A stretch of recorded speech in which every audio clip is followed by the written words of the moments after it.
नमस्कार दोस्तों एक खुशखबरी कह सकते हैं, इसको मान सकते हैं। और जो लोग बिहार पीसीएस भी देते हैं उनके लिए तो और खुशखबरी की बात है। जिस प्रकार से अपने यहाँ यूपी पीसीएस का जब विज्ञापन आता है या जब भर्ती आती है तो हम लोग बहुत खुश होते हैं कि चलो पीसीएस आ गया। इसी तरीके से बीपीएससी भी पीसीएस निकालती है। तो बीपीएससी की परीक्षा यानी कि बिहार लोक सेवा आयोग ने हाल ही में अपना विज्ञापन जारी किया है नई वैकेंसी के लिए। ये है 66वीं संयुक्त प्रारंभिक प्रतियोगिता परीक्षा। ठीक है, तो वहां मतलब क्रम से होता है, ईयर वाइज नहीं होता है, वहां क्रम से ये 66वीं है। ठीक है, तो इसमें जो पदों की संख्या है मैं आपको पूरी जानकारी देने वाला हूं कि कब इसमें कैसे फॉर्म भरा जाएगा और अंतिम तिथि क्या है। ठीक है, और जो भी इससे संबंधित जानकारी है, शैक्षिक योग्यता, एज लिमिट, ये सारी चीजें बिहार वालों के लिए या फिर अन्य राज्यों के लिए, अगर आप लोग यूपी वाले हैं और भरना चाहते हैं बिहार का, आप भरते रहे हैं, इस बार फिर भरना चाहते हैं या आप पहली बार भरना चाहते हैं बिहार का, तो आप बिल्कुल भर सकते हैं। स्वागत है आपका। ठीक है, बिहार पीसीएस का फॉर्म आ चुका है, बिहार पीसीएस आप फॉर्म भरिए। प्रारंभिक परीक्षा की हम कुछ आपकी तैयारी भी करवाएंगे, टेस्ट सीरीज भी इस पर हम चलाएंगे। ठीक है, तो आप अगर फॉर्म डालना चाहते हैं आप बिल्कुल डालिए और देखिए कि बिहार में कैसा पेपर आता है। ठीक है, तो अगर आप इंटरेस्टेड हैं तो फॉर्म डाल सकते हैं। ठीक है, यूपी में तो आप हाल देख ही रहे हैं, ठीक नहीं है, तो बिहार ही ट्राई करते हैं, है ना। वो आपकी मर्जी पर डिपेंड करता है, मैं कोई फोर्स नहीं कर रहा हूँ आपको, ना कहीं सर आपने कहा था इसलिए मैंने डाल दिया। ठीक है, तो मेरे ऊपर दोष मत लगाइएगा, बस आपको सुझाव दे रहा हूँ। चलिए, यहाँ पर पदों की संख्या काफी ठीक ठाक है, 731 पद हैं। ठीक है, सब मिला करके, है ना। और इसकी जो फॉर्म भरने की यानी कि आवेदन करने की प्रारंभ तिथि है, ये 28 सितंबर से फॉर्म भरने प्रारंभ हो जाएंगे। अभी स्टार्ट नहीं हुई, विज्ञापन आ गया है, लेकिन 28 सितंबर से आप फॉर्म अप्लाई कर सकते हैं। और ये अंतिम तिथि है 20 अक्टूबर। ठीक है, 28 सितंबर से 30 अक्टूबर के मध्य आप फॉर्म भर सकते हैं। चालान वगैरह जो भी कटेगा, फीस जमा होगी, इसी दौरान हो जाएगी। ठीक है, इसकी जो शैक्षिक योग्यता है वो स्नातक या फिर इसके समकक्ष होना चाहिए किसी भी विश्वविद्यालय से। ठीक है, कुछ पद हैं जिनके लिए स्पेशल योग्यता बताई गई है, तो आप एक बार विज्ञापन का अवलोकन कर लेंगे तो आपको सब कुछ पता चल जाएगा।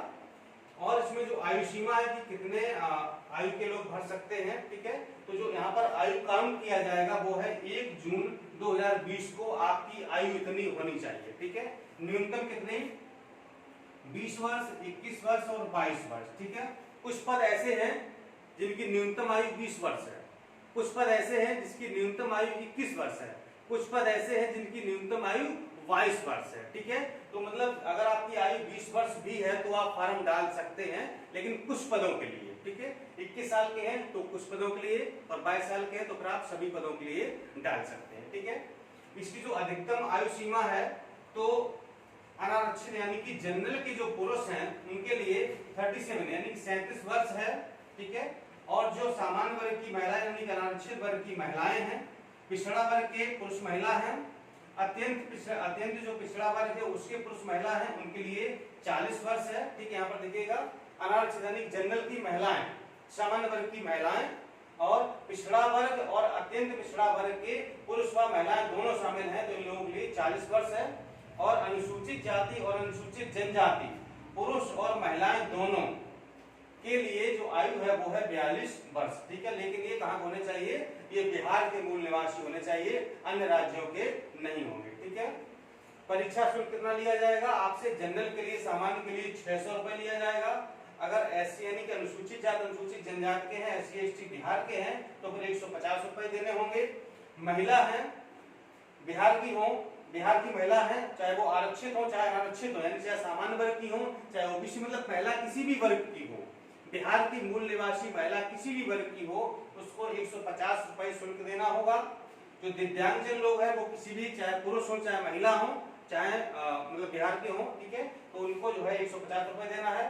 और अन्य जो कैटेगरी के लोग, अन्य मतलब जैसे कि जो अन्य राज्यों की, मान लो यूपी के वाले आप हैं, ठीक, आप किसी भी कैटेगरी में आते हैं, चाहे जनरल में है चाहे ओबीसी में, एससी एसटी किसी में भी हैं, महिला है, कुछ भी हैं, आपको 600 रुपए ही पे करने होंगे, क्योंकि वहां पर बिहार में जो अन्य स्टेट के लोग हैं उनको सामान्य वर्ग में काउंट किया जाता है। ठीक, वहां पर कोई रिलैक्सेशन नहीं है, तो आपको 600 रुपए पे करने होंगे फीस के। ठीक है, ये हो गया, पदों संख्या आपको पता चल गई है। इसकी जो प्रारंभिक परीक्षा होती है, अभी डेट घोषित नहीं हुई है, डेट घोषित होगी तो आपको हम बता देंगे। सामान्य अध्ययन का एक पेपर होता है केवल, ठीक है, सामान्य अध्ययन का जीएस का एक पेपर होता है। प्रश्न आते हैं आपके 150, समय मिलता है आपको 2 घंटे करने के लिए, और सभी प्रश्न होते हैं वस्तुनिष्ठ प्रकार के, यानी कि ऑब्जेक्टिव होते हैं। और मतलब कि वहां तो समझिए 5 विकल्प दिए जाते हैं, यूपी में तो 4 विकल्प दिए जाते हैं, वहां 5 विकल्प A B C D E भी होता है, ठीक है। तो वहां पर आपको 5 विकल्प भी मिलते हैं, सभी ऑब्जेक्टिव होंगे, ठीक। और जो अभी आप जो फॉर्म भरेंगे प्री के लिए, तो आवेदन करते समय आपको मेंस का विषय भरना अनिवार्य होगा, यानी कि मेंस में आपको एक विषय रखना पड़ेगा, ठीक है। तो एक विषय यहाँ पर आपको भरना पड़ेगा, ये नहीं मतलब जब मेंस का फॉर्म भरा तब आपने बता दिया, जैसे कि यूपी में होता है, ठीक है। प्रारंभिक परीक्षा का फॉर्म भरते समय मेंस का विषय नहीं भरना होता है, तब आप मेंस का फॉर्म भरते हैं तब आपको विषय डालना होता है, लेकिन यहाँ पर पहले ही विषय आपसे पूछा जाएगा। इसलिए अगर आप फॉर्म अप्लाई करने जाते हैं तो विषय का चयन पहले से कर लें, ताकि आप वहां पर भरवा सकें, ठीक है। तो ये थी बिहार लोक सेवा आयोग, यानी कि इसी को बीपीएससी भी हम कहते हैं, ठीक है, BPSC, Bihar public service commission, Bihar लोक सेवा आयोग, ठीक है। तो अगर आप इच्छुक हैं तो फॉर्म डालिए, नहीं इच्छुक हैं कोई बात नहीं, आप नहीं डालने, कोई अगर डालता है या कोई डालना चाहता है उसको आप बता दीजिए कि बीपीएससी का फॉर्म आ चुका है, ठीक है दोस्तों। अभी एक वैकेंसी और आई है विधान परिषद में, विधान परिषद सचिवालय में समीक्षा अधिकारी के लिए, ठीक है। उसको पर भी हम जल्दी से आपको वीडियो दे देंगे कि उसमें कई सारी पोस्ट हैं, एपीएस की है, समीक्षा अधिकारी की है, अनुसेवक, मतलब कई 5-6 प्रकार की पोस्टें हैं। तो उसका भी आपको हमें भी विस्तृत विज्ञापन का अवलोकन मैंने कर लिया, हालांकि उसको वीडियो बनाना है, तो आपको पूरी जानकारी उस पर हम दे देंगे कैसे फॉर्म अप्लाई आपको करना है, ठीक है दोस्तों। नमस्कार, धन्यवाद।